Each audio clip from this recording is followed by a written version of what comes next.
Proverbs chapter 27 is a chapter about relationships, humility, and just going about your daily life and how to live in your daily life. And it talks about not boasting about tomorrow, so not worrying about what tomorrow is going to bring because the future is uncertain. It talks about letting others praise you because selfish praise is foolish. And I highlighted about 7 verses here, so I'll just go through and read these instead of reading the entire thing.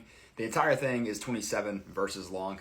Starting with verse 1, repeating what I just talked about. Do not boast about tomorrow, for you do not know what a day may bring. Verse 2, let another praise you, and not your own mouth, a stranger, and not your own lips. Verse 3, a stone is heavy, and sand is weighty, but a fool's provocation is heavier than both. Verse 7 says, one who is full loathes honey, but to one who is hungry, everything bitter is sweet. I really like that one. Verse 12, the prudent sees danger and hides himself, but the simple go on and suffer for it. Verse 17, iron sharpens iron, and one man sharpens another. That's another one of my favorites from this chapter at least.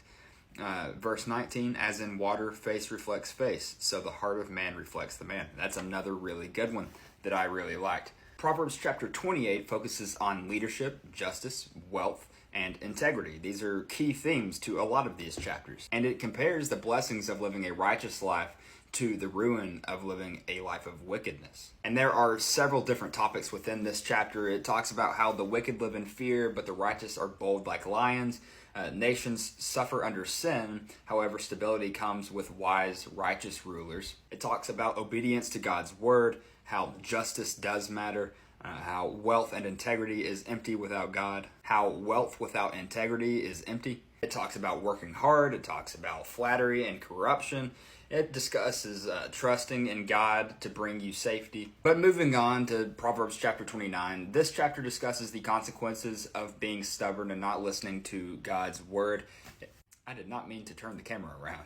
It talks about leadership again, just like a lot of the other chapters, and it contrasts between wisdom and folly, again, just like a lot of the other chapters. I'll read the verses that I highlighted. Verse 8, scoffers set a city aflame, but the wise turn away wrath. Verse 11, a fool gives full vent to his spirit, but a wise man quietly holds it back. That one's difficult. Discipline your son, and he will give you rest. He will give delight to your heart. That's verse 17. Verse 22, a man of wrath stirs up strife, and one given to anger causes much transgression. And the last one, verse 27, an unjust man is an abomination to the righteous, but one whose way is straight is an abomination to the wicked.